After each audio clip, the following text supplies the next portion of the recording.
Denis Villeneuve's adaptation of Frank Herbert's Dune has redefined the cinematic landscape for science fiction, particularly with the release of Dune. Part 2. Following the success of Dune, Part 1, which skillfully navigated the intricate political machinations of Herbert's universe, the sequel delves deeper into the narrative, offering a fresh perspective that breaks away from traditional storytelling tropes, especially regarding female characters. Breaking away from past adaptations. Villeneuve's vision stands in stark contrast to previous adaptations, most notably David Lynch's 1984 film, which struggled to capture the complexity of Herbert's narrative.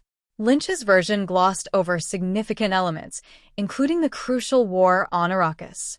By splitting the story into two parts, Villeneuve has created a framework that allows for a more nuanced exploration of themes and characters, especially the pivotal female figures in Paul Atreides' life.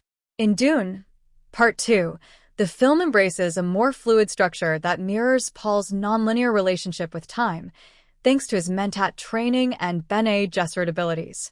As the story unfolds, Villeneuve navigates the challenges of adapting this complexity, particularly through the elevation of three key female characters, Princess Irulan, Chani, and Lady Jessica. The evolution of female characters. One of the most notable shifts is in the portrayal of Princess Irulan, played by Florence Pugh. In Herbert's novel, Irulan is largely a background figure, serving primarily as a historian who documents Paul Muad'Dib's rise. However, Villeneuve reimagines her as a proactive character with a significant role in the plot.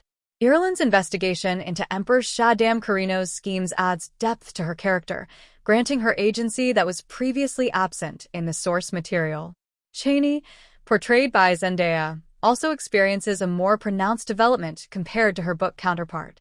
While she remains a central figure in Paul's journey, Villeneuve ensures that her motivations and struggles are front and center, highlighting her importance in the narrative and her relationship with Paul. Lady Jessica, played by Rebecca Ferguson, undergoes a striking transformation as well. Initially presented as a complex character torn between her loyalty to her son and her own ambitions, Villeneuve intensifies this duality. Jessica's actions push her son toward his destiny, and her transition to a reverend mother amplifies her influence, making her a driving force behind the religious fervor that surrounds Paul. This portrayal emphasizes her as both a nurturer and a manipulator, illustrating the darker aspects of her character in a way that invites viewers to grapple with her moral ambiguity. A nuanced exploration of power dynamics. Villeneuve's decisions to enhance these characters challenge the traditional sci-fi trope of sidelining female figures in favor of male protagonists. By giving Irulan, Chani, and Jessica more substantial roles, the film highlights the complexities of power, ambition, and loyalty. Jessica's journey, in particular, serves as a commentary on the dangers of ambition and the potential consequences of a mother's desire for her child's greatness.